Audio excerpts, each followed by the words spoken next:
Leave a lasting impression on you. Welcome to Mahabalipuram.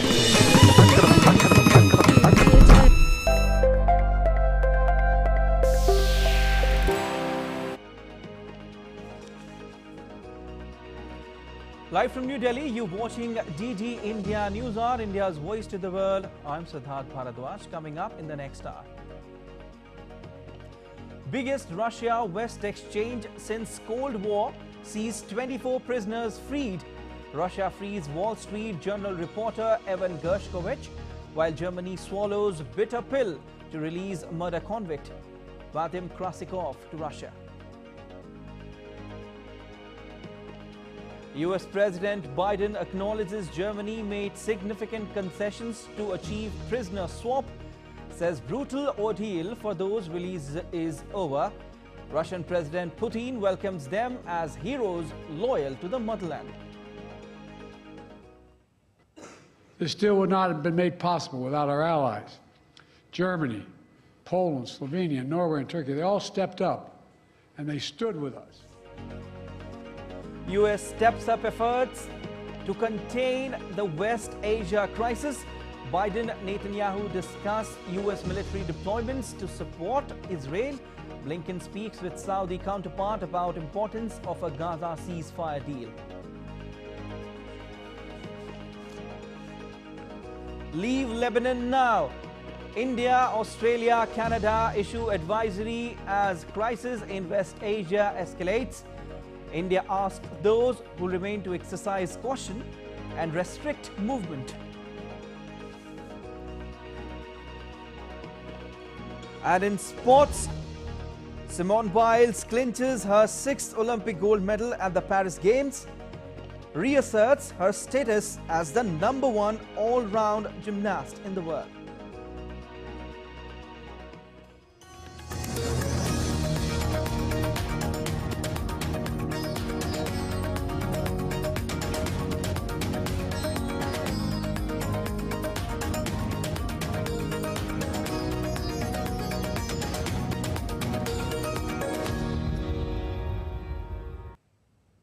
It's the largest exchange of prisoners since the Cold War. 26 people were released from the US, Russia and their allied countries and exchanged for one another. Evan Gershkovich from the Wall Street Journal and former US Marine Paul Whelan were among those who returned home. Caroline Malone reports from Washington. Well, this was a deal that was months and months in the planning and highly complicated, involving multiple allies and partners of the United States and, of course, on the Russian side as well. Highly complicated negotiations, but got to the point of release of this large group of people, including US citizens. Among them, Wall Street journalist Evan Gershkovich and former Marine Paul Whelan. We heard earlier in the day from President Biden, who said it was a feat of diplomacy. This group have been unjustly held for years and all suffered unimaginably, but today their agony is over. He also said, though, that he will not stop working until every American who's wrongfully detained or held hostage around the world is reunited with their family. All 4 have been imprisoned unjustly in Russia. Paul for nearly 6 years. Vladimir since 2022. Evan since March of 2023, and Alsu since October of 2023. The deal that made this possible was a feat of diplomacy and friendship. Multiple countries helped get this done. They joined the difficult, complex negotiations at my request, and I personally thank them all again. And I've thanked them personally, and I'll thank them again. All told, Russia has released 16 prisoners. 8 Russians who are being held in the West will be sent home as well. These 16 prisoners from Russia that Russia has released include 4 Americans, 5 Germans, 7 Russian citizens who are political prisoners in their own country gathered here. It's relief to the friends and colleagues all across the country who've been praying for this day for a long time. And that's what happened later in the evening on Thursday, when Biden and Vice President Harris were there to greet the returning prisoners along with their family members. We heard also from the White House National Security Advisor Jake Sullivan, who was asked specifically about the difficult choice that had to be made releasing a Russian criminal, an assassin, Vadim Krasikov, in return for some of these prisoners. And he said it was difficult to send a convicted criminal to secure the release of innocent Americans. But sometimes the choice is between doing that and leaving those people to basically live out their life in prison in a hostile foreign country or at the hands of a hostile power. So justifying the choice that they made there. Overall, though, happy moments, emotional moments seen on Thursday into the early hours of Friday with the return of these prisoners to the United States. Caroline Malone in Washington for DD India. Perhaps the most crucial decision for the prisoner swap to happen was made not by the US President Joe Biden, but German Chancellor Olaf Scholz. Germany agreed to release Vadim Krasikov, who was serving a life sentence for murdering a Georgian citizen in a Berlin park. Chancellor Scholz said it indeed was a difficult one, but necessary to protect German and US citizens. Speaking at Cologne Airport, where he was waiting to welcome the freed prisoners, Scholz said US President Joe Biden had thanked Germany for its help with the prisoner transfer. I spoke to President Biden on the phone, who is very thankful for the cooperation of our two countries in this important matter. For the United States, it was especially important to see Wall Street Journal journalist Evan Gershkovich and ex-Marine Paul Whelan in freedom, in close and trusting cooperation with the United States and European partners. After months of confidential talks with the Russian side, it was now possible to release 15 people who were illegally held as political prisoners in Russia. The state's interest in seeing him punished had to be weighed against the danger to the bodies and, in some cases, the lives of innocent people in prison in Russia and political prisoners.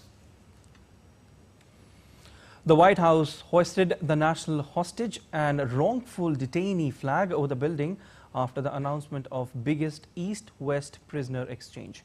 Earlier this year, US President Joe Biden signed bipartisan legislation that established the official hostage and wrongful detainee flag and established March 9 as the annual hostage and wrongful detainee day. At the time, US senators said the flag would serve to remind people of the plight of Americans unjustly held abroad.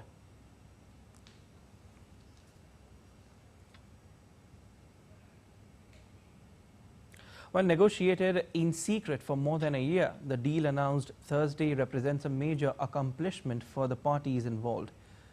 First, US journalist Evan Gershkovich, former US Marine Paul Whelan, US-Russian journalist Alsu Kermasheva, and Russian-British dissident Vladimir Kara-Murza were released by Russia. One legal permanent resident, Vladimir Kara-Murza, also to return. 12 German nationals and Russian political prisoners are also returned to Germany, including Dieter Voronin, Kevin Lick, Rico Krieger, Patrick Schobel, Herman Moses, Ilya Yashin, Lelia Chernyshev, Ksenia Fadiyeva, Vadim Ostanin, Andrei Pivovarov, Oleg Orlov, Sasha Skochilenko. 8 people who are returning to Russia are Artem Dulcev and Anna Dulceva from Slovenia, Mikhail Mikushin from Norway, Pavel Rostov from Poland, Vadim Krasikov from Germany, Roman Seleznev, Vladislav, and Vadim Konoschenok from US.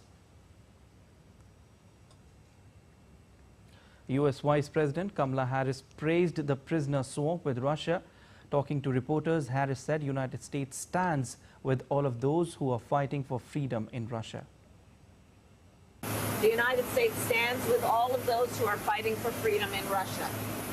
As we celebrate today's news, we must also keep front of mind that there are other Americans that are unjustly being held in places around the world. And we will never stop fighting for their release. Meanwhile, former President Donald Trump has been using the wrongful detention of Americans Evan Gershkovich and Paul Whelan in Russia to criticize President Joe Biden for failing to bring them home, especially during his re-election campaign. And following Thursday's historic prisoner swap, the presidential nominee continued to bash the administration with baseless speculation. Posting on in a Truth Social, Trump repeated the allegations that cash was involved in the deal.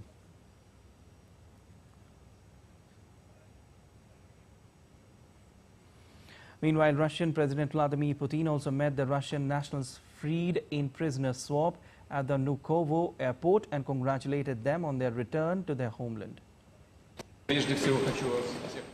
First of all, I want to congratulate you all on your return to your homeland. Now, I want to address those of you who are directly involved in military service. I want to thank you for your loyalty to the oath, to your duty and your homeland, which has never forgotten you for a minute.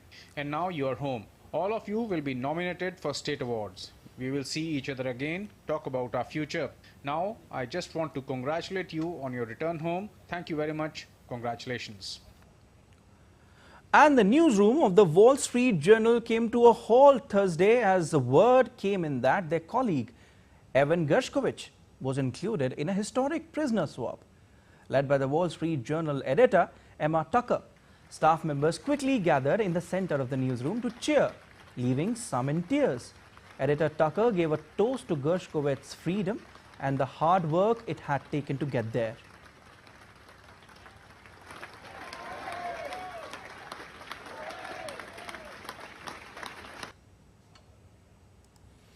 Well, US President Joe Biden held a phone call on Thursday with Israeli Prime Minister Benjamin Netanyahu. The White House said that the two leaders discussed new US defensive military deployments to support Israel against threats such as missiles and drones.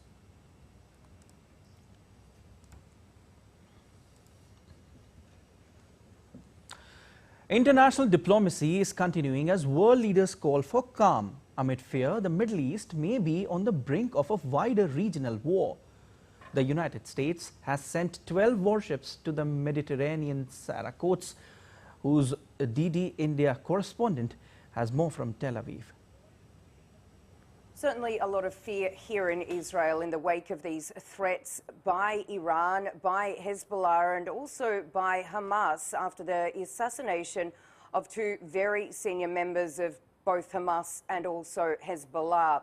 Now, the supreme leader of Iran, Ayatollah Ali Khamenei, he has been threatening a very strong response on Israel, and that certainly has people here very, very worried. What we are seeing on the ground is panic buying in supermarkets, beaches that are largely packed on a Thursday afternoon, which is the beginning of the weekend here, largely deserted. So there is, of course, a lot of fear, a lot of worry about what could come over the coming hours.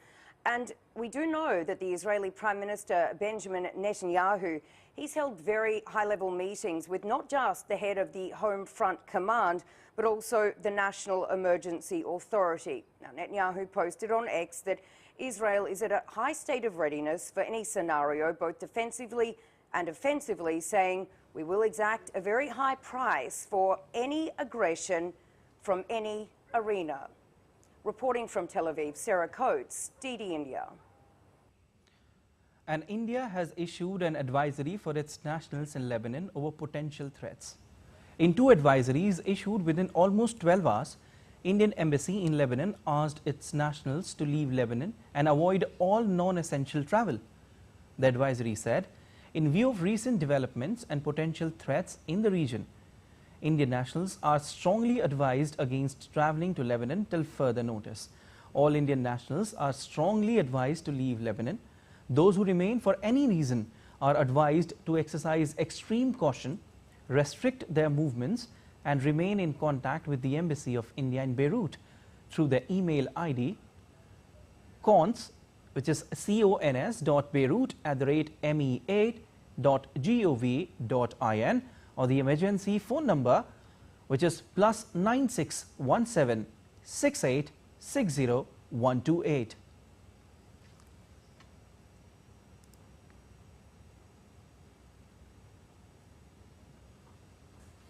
Australia too urged its nationals to leave.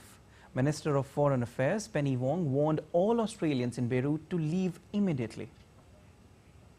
My message to Australian citizens and residents in Lebanon is now is the time to leave. If you are in Australia and thinking of travelling to Lebanon, do not. There is a real risk that the conflict in the region escalates seriously. The security situation could deteriorate quickly with little or no notice. Some commercial flights are still operating. If you can leave, you should. Beirut Airport could close completely if the situation worsens. And if that happens, the government may not be able to help Australians still in Lebanon to evacuate. You may not be able to leave Lebanon for an extended period. I know Australians, in particular the Lebanese Australian community, are worried. We share your concerns. We are working with partners in the region to push for restraint and de-escalation. But now is not the time for Australians in the region to wait and see what happens. Now is the time to leave. Canada also urged its citizens to come back home if they were in Lebanon and to not think about visiting Beirut. Minister of Foreign Affairs in a statement said, to Canadian citizens and permanent residents, if you're in Canada and thinking about visiting Lebanon, don't. If you are in Lebanon, come back home. If tensions escalate, the situation on the ground may not allow us to help you and you won't be able to leave. Plan accordingly. And still to come on DD India News Hour. Diplomatic efforts underway to persuade President Nicolas Maduro to release vote tallies from Venezuela's presidential election. 3 states in Nigeria have imposed curfews. We give you details. Stay tuned. Well, experts discover that tropical glaciers have shrunk to their smallest size in more than 11,700 years.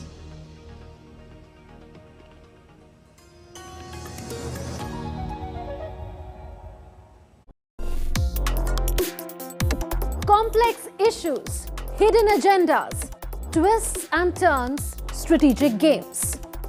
We think all dots are linked. We just need to connect them. Join me every week as I connect the dots to unravel hidden designs in statecraft, mysteries, and decode issues that matter to you. Watch Connecting the Dots with me at these times on DD India.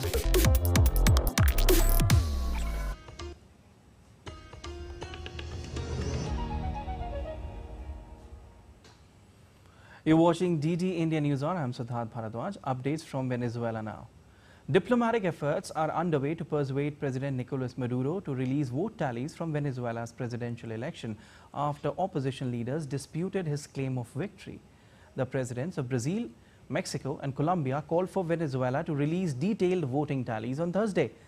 The countries later issued a joint statement calling on Venezuela's electoral authorities to move forward expeditiously and publicly release. The statement further reads, the fundamental principle of popular sovereignty must be respected through impartial verification of the results.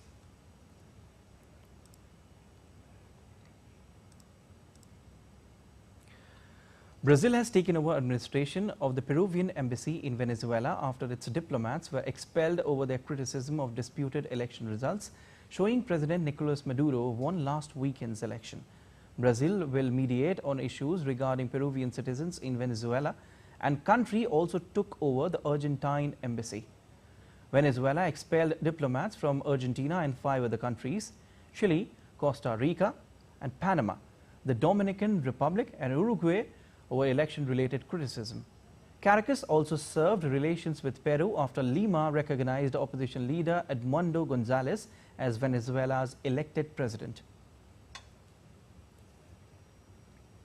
Amid the ongoing crisis, Venezuela's top court on Thursday accepted a request by President Nicolas Maduro for all presidential candidates to present their vote tallies. Maduro on Wednesday said his Socialist Party is ready to present all vote tallies and asked Supreme Justice Tribunal to ensure all parties do the same. The US government on Thursday announced that it is recognizing opposition candidate Edmundo Gonzalez as the winner of Venezuelan's presidential election. US Secretary of State Antony Blinken said that Edmundo Gonzalez won the most votes in Venezuela's July 28 presidential election. Venezuela's electoral authority has declared President Maduro the winner of election, a result that has been derided as implausible by the opposition, independent pollsters and many foreign governments.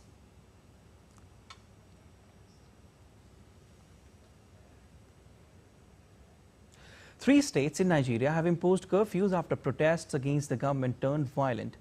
Thousands of people across the country took part in demonstrations demanding reforms to address current economic struggles. Our correspondent Ajak Mangut reports. The northern states of Borno, Kano and Yobe declared a 24-hour curfew to prevent the escalation of violence. Incidents of violence were reported in the northern part of the country, where public infrastructure was vandalized and looted, while vehicles were set ablaze. Police fired several rounds of tear gas in many parts of the country, including the capital Abuja, to disperse protesting crowds. Protesters expressed their anger and frustration over the poor state of the economy, carrying placards with inscriptions like "End Bad Governance" and "Enough is enough" to hunger and hardship. The government had pushed for the protests to be cancelled, but Nigerians insisted on holding the demonstrations, saying reforms introduced by President Bola Tinubu have led to economic hardship. The government's removal of a subsidy in May last year has led to a sharp rise in fuel prices, which in turn has caused an increase in transportation costs, food prices and overall inflation. The protests are the first big demonstrations by Nigerians since the End SARS movement against police brutality in 2020. The rallies are expected to last for 10 days as Nigerians demand accountability, the reinstatement of petrol subsidy, among other political issues. Nigeria's government has appealed for more time to address economic challenges, adding that it does not want the protests to reverse the progress it says it has made in the last year.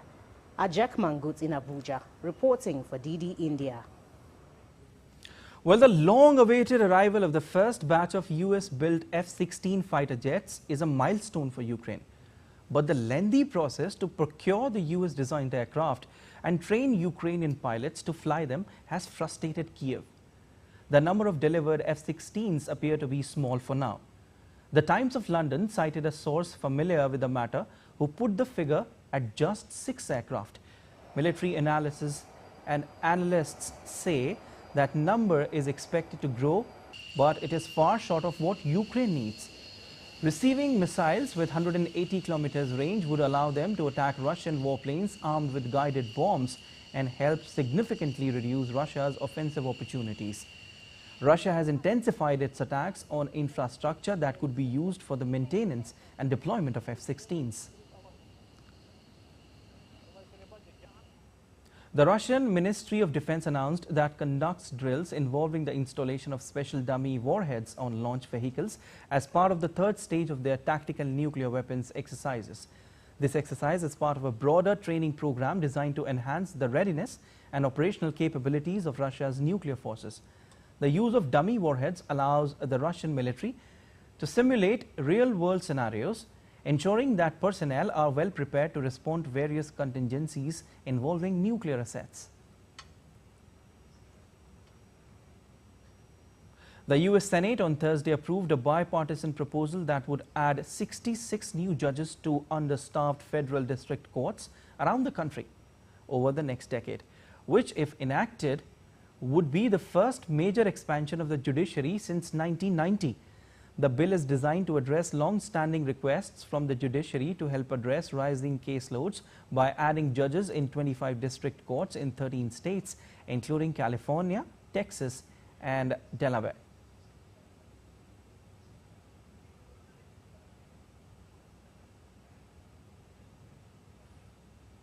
A New York State appeals court on Thursday rejected Donald Trump's challenge to a gag order in his hush money criminal case. Former US president was convicted in May on charges stemming from hush money paid to a porn star. The decision means Trump cannot comment publicly about individual prosecutors and others in the case until justice sentences him on September 18th. Trump's lawyers have argued that the gag order violated Trump's constitutional free speech rights under the First Amendment. The original order prevented Trump from commenting on prosecutors, court staff, witnesses, and jurors. A separate order against naming the anonymous jurors remains in effect. Global weather updates now. For the first time, Chile's capital sees first rainless July on record. Usually in July, the region registers at least 50 millimeters of rainfall, but exceptionally this time no rain has led to dryness in the region. Experts says the unprecedented rain crisis during July might become more frequent due to La Nina climate phenomenon and climate change. Prolonged drought continues to bite the summer heat pounds Spain, and reservoir which provides water to Benidorm was filled to 12.5% of its capacity on July 27. Overall, Spain's reservoirs are filled to 57.22% of their capacity. Data released to July 29 showed, and Spain's prolonged drought has led some regions to establish water restrictions.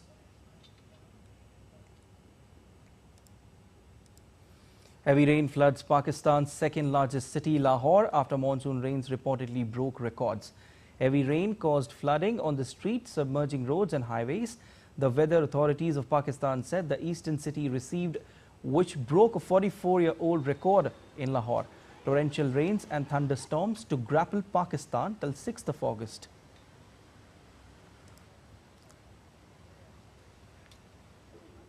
And let's take a look at other stories making news around the world. Experts discovers that tropical glaciers have shrunk to their smallest size in more than 11,700 years, revealing the tropics have already warmed past limits last seen earlier in the Holocene age. Researchers from Boston College report today in the journal Science. The discovery shocked scientists. The study collected data at 4 glaciers across the Andes, which comprises 99% of the world's tropical glaciers. Indigenous Bolivians gathered on Monday on top of a mountain to honor Pachamama, the goddess of earth and fertility. The believers were seen going high places to burn ritual tables. The tradition is celebrated with offerings, prayers to the goddess. August is chosen month for the offerings because the first agricultural season ends in Andean world.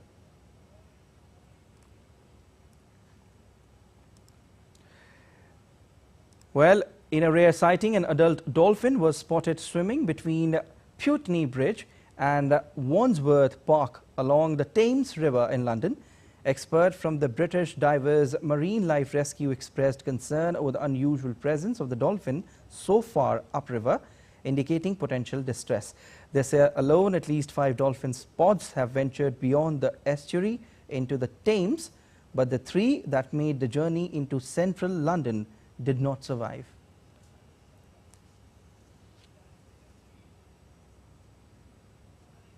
Still to come on DD India News Hour. We'll give you an update on Wayanad landslide rescue efforts as rescuers raced against time under harsh conditions to search for survivors trapped in debris. Another hearing on NEET UG to be held today in Supreme Court. UNGA President heaps praise on India for lifting 800 million out of poverty simply by smartphone.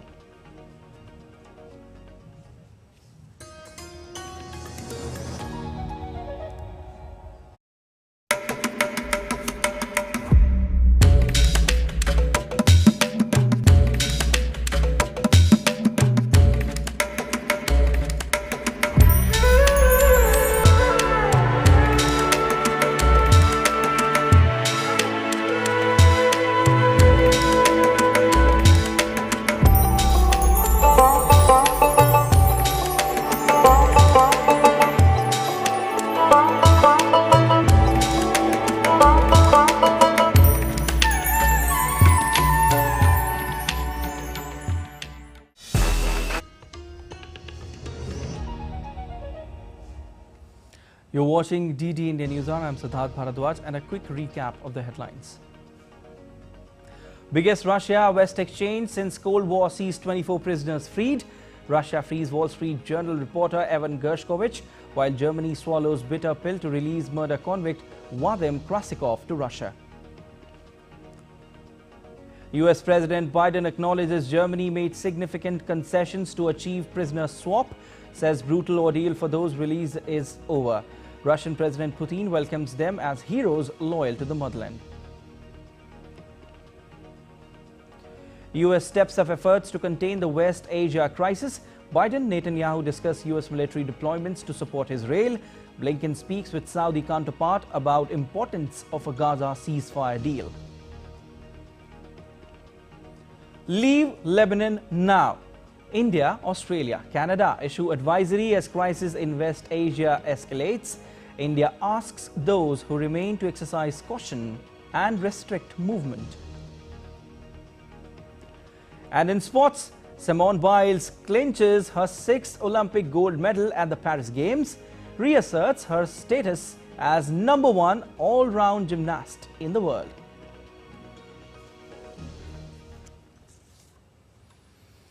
And in India's southern state Kerala, rescuers raced against time under harsh conditions to search for survivors trapped in debris after massive landslides struck Wayanad district on Tuesday. The death toll exceeded at least 250, with several other people still missing. The toll is expected to rise further. Search operations will intensify in landslide affected areas today as more heavy machineries have moved on to the other side as Bailey Bridge is fully functional. The immediate area around landslide area is divided into 6 zones and 40 search teams are deployed overall. Combing is also intensified. In fact, combing is intensified in the downstream of Chalya River in the neighboring Malappuram district. State Chief Minister Pinarayi Vijayan on Thursday said the rescue mission in the landslide hit Mundakai region of Wayanad could take a few more days and appointed a cabinet subcommittee of 4 ministers to coordinate the rescue efforts. Meanwhile, the India Meteorological Department has predicted more rain for Wayanad and several other districts over the next couple of days. A red alert for heavy rains has been issued for 7 other districts. All right, and DD India's Ajay Joy joins us from southern India's Wayanad to give more information on this. Good morning, Ajay. Very unfortunate, certainly. Death toll has now reached around 250. What is the current situation at ground zero and how are the rescue operations going on?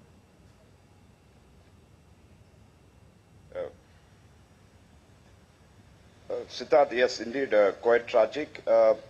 We should clarify a little bit on the death toll figures because officially the confirmed number is 195, okay. But we have an addition of 115 body parts that were retrieved from the downstream of the river. Okay. So unless DNA verification is done, we can't properly add them together to make a proper figure. Right on the confirmed official figure is 195. Okay. 115 body parts have been retrieved. Okay. So if you consider that, the death toll may touch 300 even. And then in addition to that, missing number is equally high, around 270. And this is not a perfect figure. It's just an estimate based on the ration card members in this area and other data given by the local panchayat members. And the rescue operations will be intensified today. As you have mentioned, the Bailey Bridge is over. More ambulance can move to the other side. More earth machineries can move to the other side. They have already moved. And so far what happened yesterday was there was a temporary bridge that allows just a passage of 1 or 2 persons at one time. So across that temporary bridge, we were doing all the rescue operations, getting the body from the other part and getting to this side. This was all a physical effort by the rescue team. Now vehicles can take over and whole operations will be in a faster manner today onwards. As you mentioned earlier, the landslide area is right now divided into 6 zones. And each zone will have a team comprising of army personnel, NDRF, local persons. 3 local persons will be attached with each of these teams. And there will be a dog squad as well with many of these teams. And almost all the area will be systematically combed today, this affected area, especially the Mundakai, Attamala area, and Punjanimattam area and all. They will be systematically combed today. And another major part is searching in the river downstream, in Chalya River, because because this landslide occurred in the district of Wayanad, but the tributary that comes out of this, which caused really the damage here, that flows downstream and merges with the Chaliar River. So combing operation is also happening right now over there in 3 manner. Police helicopters are deployed for recce purpose. The second team of police, divers and local people who are swimming experts, they are into second team. And the third team comprising of the Navy and Coast Guard, as well as the fire department, forest department. They will be combing the bank side and the places where there are more chances of getting bodies. All right, thank you so much, Ajay, for giving us details on the same. We'll keep taking updates from you, but as of now, thank you so much. And India experienced higher than normal rainfall for several regions in July 2024, which is a good sign for agriculture activity. The India Meteorological Department on Thursday predicted normal to above normal rainfall in parts of country in the second half of the monsoon season. The IMD has said that the first week of August will be marked by good rainfall across India. Meanwhile, central India will receive normal to below normal rains in this period. Further, extreme heavy rains and red alert has been forecasted in Madhya Pradesh, Maharashtra for the next 5 days. Meanwhile, the state of Gujarat also received good amount of rain in the past 24 hours. The weather department has warned of heavy rain all over the state. Average rainfall in Gujarat is recorded around 60%. In southern Gujarat and Saurashtra region, it is around 75%.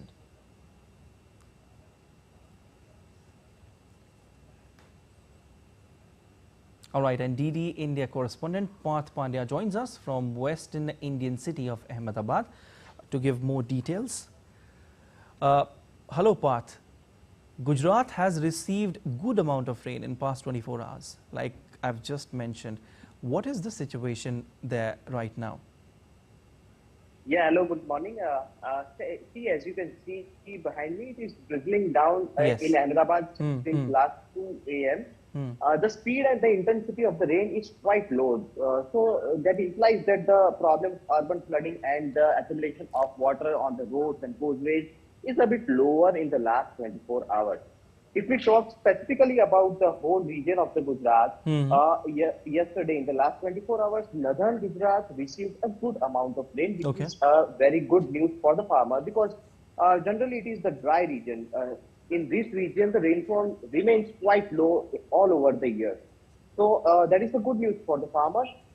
As you mentioned, that Saurashtra and southern Gujarat received a good amount of rain in from the 1st June till the 31st July. The average is about 75%. So it is also a good amount. But in the last 24 hours, if we talk about the emergency and disaster-like situation, there is no situation recorded as per the government in the last 24 hours because the speed and the intensity of the rain remained quite low. So it is a good news. Another prediction by IMD has been given yesterday that two systems right now is active over Gujarat, that is the cyclonic circulation and the offshore trough is very nearby Gujarat. So Gujarat will receive very good amount of rain from 2nd of August, that is today, till 7th of August. So these 5 days are a bit critical as well as a bit positive because it is a good sign for the farmers as well as the youth and the commuters because we are getting a relief from the severe heat which we noticed since last 3 to 4 months. Moreover, one most important thing is that two NDRF team has been deployed, one in southern Gujarat and another is in Saurashtra. But fortunately, we didn't want it and we didn't notice any of the action needed from that because everything is normal since last 24 hours because the speed and the intensity of the rain was quite low. Okay, Parth, that means it's a good sign for farmers. And thank you so much for joining in and for your analysis. Well, heavy overnight rains triggered flooding and a house collapsed as several rivers swelled in Indian state of Uttarakhand. The centre has dispatched 2 Indian Air Force helicopters, a Chinook and an Mi-17 to aid rescue operations in the state. Prime Minister Narendra Modi took stock of the situation in the wake of intense showers. PM has also assured Chief Minister Pushkar Singh Dhami of all necessary assistance. The Kedarnath Yatra was suspended amid the inclement weather conditions as the heavy downpour triggered landslides at many places. The trek route remains blocked by boulders.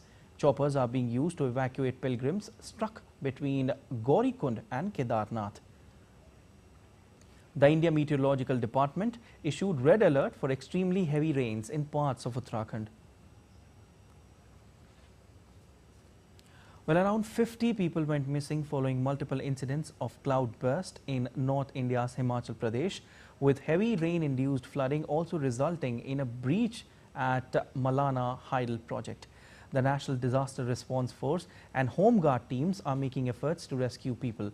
Manali-Chandigarh National Highway has been breached at numerous places due to landslides and gushing waters of River Beas.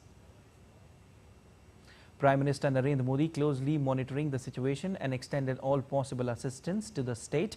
Himachal Chief Minister Sukhwinder Singh Sukhu said the state government stands shoulder to shoulder with people of Himachal in this hour of crisis, adding that communication with the centre was in progress to help with relief assistance. He urged people to take precautionary measures and avoid going near rivulets and rivers. The IMD issued a flash flood warning for 6 districts of the state. The Met Department also issued a red alert of heavy to extremely heavy rain along with thunderstorms and lightning at isolated places in districts of Kangra, Kullu and Mandi. It also warned of landslides, mudslides and land sinking.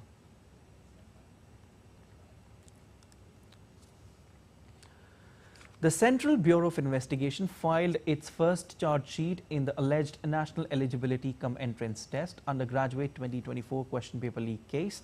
The charge sheet names 13 people as accused who were allegedly involved in the paper leak and other irregularities. As many as 6 FIRs were filed by Central Probe Agency in connection with discrepancies in the conduct of NEET UG examination. The case in Bihar pertains to question paper leaks, while the remaining cases from Gujarat, Rajasthan and Maharashtra involve cheating and impersonation of candidates. Meanwhile, the Apex Court will pronounce the judgment, offering detailed reasons as to why it took the decision of not cancelling the medical entrance examination.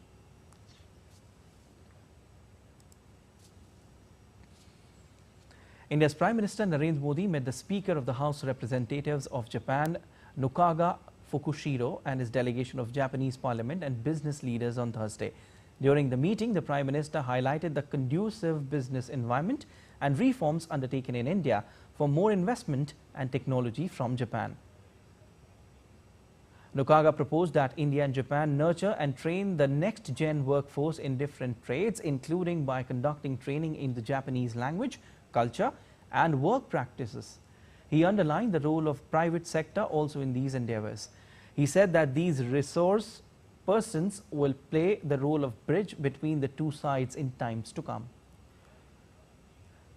The meeting underscored the robust India-Japan special strategic and global partnership, highlighting key areas of collaboration and mutual interest with a focus on people-to-people cooperation. It also reiterated the importance of parliamentary exchanges between India and Japan. Stressing the use of digitization for rapid development, the President of the 78th session of the UN General Assembly, Dennis Francis, lavished praise on India for its work in this direction. Addressing the Food and Agriculture Organization in Rome this week, the President mentioned the contribution of mobile phones and digital banking services in India in lifting 800 million out of poverty. He highlighted how people in rural areas of India are able to make payments and pay bills just on the touch of a smartphone. Rural farmers in India who never had a relationship with the banking system are now able to transact all their businesses on their smartphone. They pay their bills, they receive payment for orders. 800 million people lifted out of poverty because there's a high level of internet penetration in India. Almost everyone has a cell phone. This summer, the world turns its eyes to Paris. And DD India brings you every heartbeat, every victory, and every story. Introducing our special coverage of the Paris Olympics. Experience the passion, the drama, and the triumphs. With exclusive reports, expert analysis, and up-to-the-minute updates. Join us as we bring the spirit of the Olympics to your screens. Get ready for the ultimate sporting extravaganza on DD India. DD India presents Champions Day Paris. Only on DD India. Every day at 6:30 p.m. IST, 1 p.m. GMT.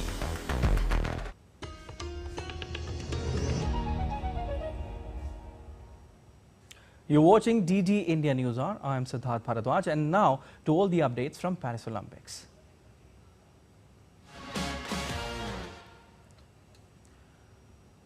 The most decorated gymnast Simone Biles won the all-round gymnastics title in Paris and 6th overall medal at Olympics so far to cement her place back at the top of her sport.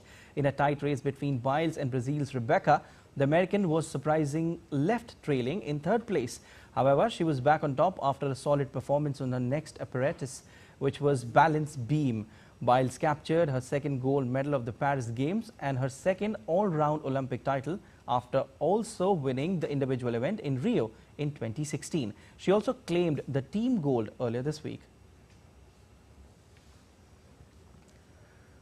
Well, it was a roller coaster for India at day 6 of Paris Olympics, where India's Swapnil Kusale won a historic bronze medal.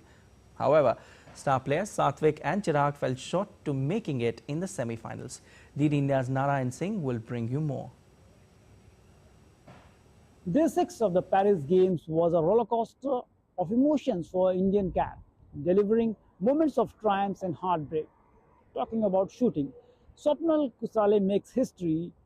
Indian shooter Kusale etched his name in the history books by winning bronze medal in men's 3-position rifle 50-meter event. This marks India's first ever Olympic shooting medal in the 50-meter 3-position and their third medal in rifle shooting after Abhirav Bindra's gold in the Beijing Olympics and Gagan Narang's bronze in 2012 in London.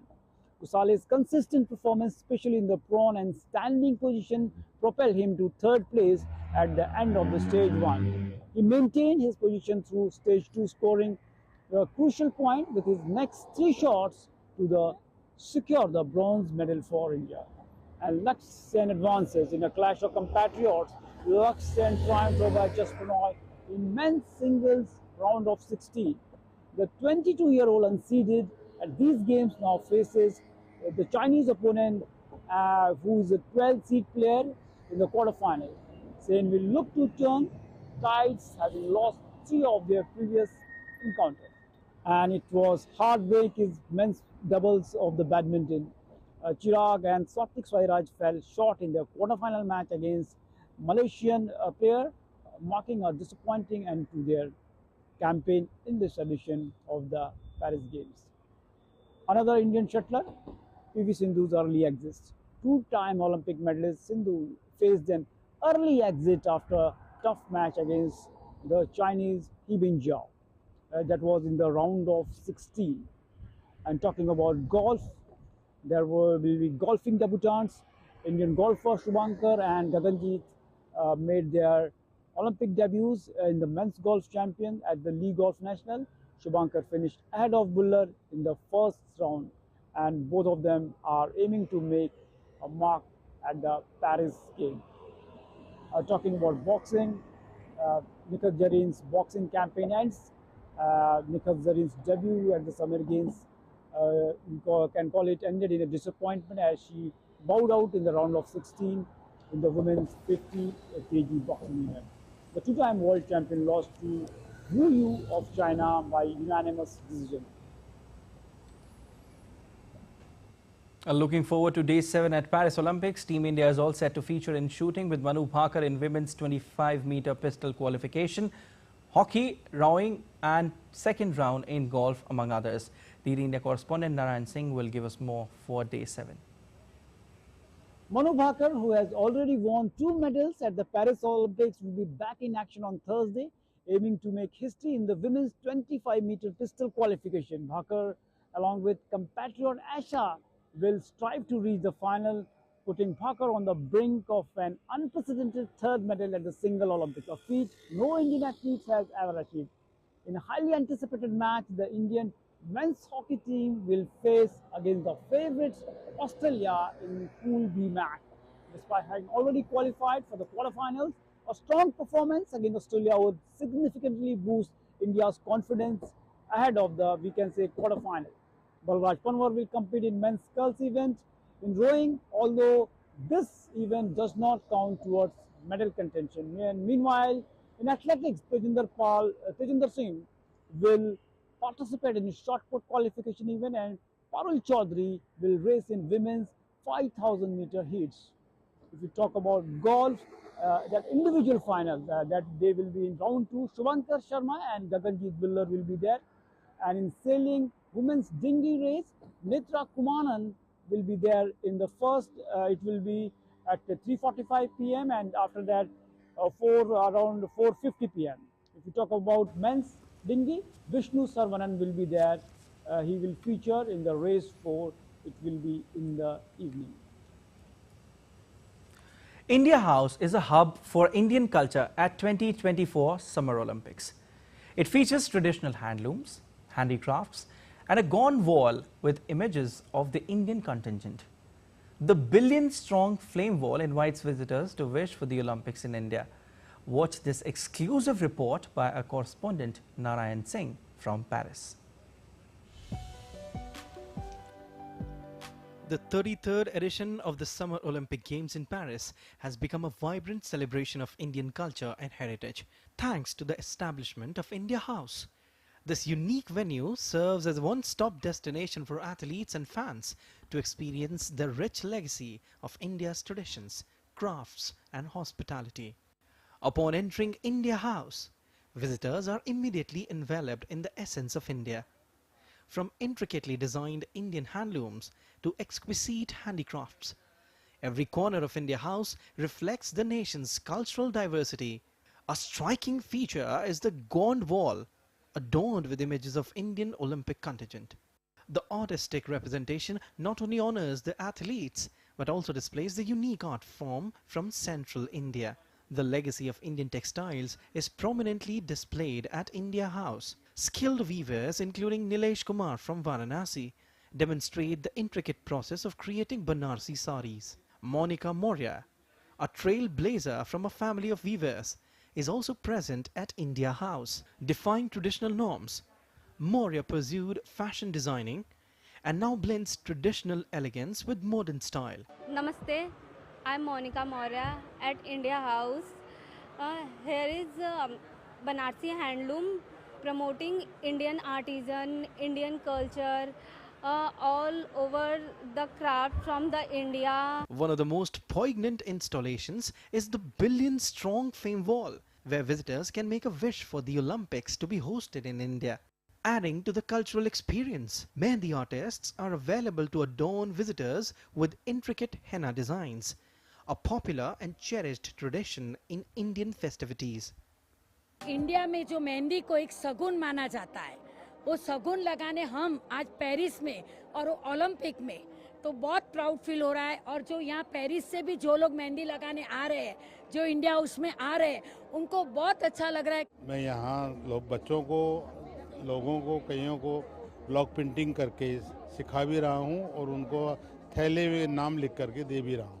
India House in Paris is more than just a venue. It is a cultural and hospitality hub that offers a slice of India to those far from home. For athletes and fans alike, it provides a space to relax, celebrate, and immerse in the vibrant culture of India, creating unforgettable memories during the 2024 Summer Olympics. India House not only serves as a center of the cultural exchange, but also a home away from home for the athletes and visitors who can come here and relax. Apart from that, it also helps you to stay connected to your roots when you come abroad. But also it gives you familiar sights and scene when you visit here. The most important thing is that here you can see a plethora of Indian culture the richness of the Indian art and handsloom, so that the Indians who are living here in Paris, they are also enjoying and excited about this center. With camera person Senthil, Narayan Singh, DD India, Paris. Well, on to some other updates from the world of sports. India will take on Sri Lanka in the first ODI of the 3-match series at the R. Premadasa Stadium in Colombo on Friday. Rohit Sharma will be back to lead the Indian side along with Virat Kohli, and this will be Gautam Gambhir's first ODI series as coach. Sri Lanka have lost 5 fast bowlers to injuries or illness, while India will be boosted by the return of Rohit, Kohli and Kuldeep. The first ODI match between Sri Lanka and India will begin at 2:30 p.m. IST. That's all for this edition of DD India News Hour, but let us know your thoughts on the news of the day. For those on the go, you can get all the latest news and updates from India and across the world on the DD India mobile app. The app is available on both Android and iOS platforms. Scan the QR code on the screen to download now. We'll be back with more news as it breaks here on DD India. I'm Siddharth Bharadwaj from all of us here in Delhi. Thanks for watching DD India News Hour.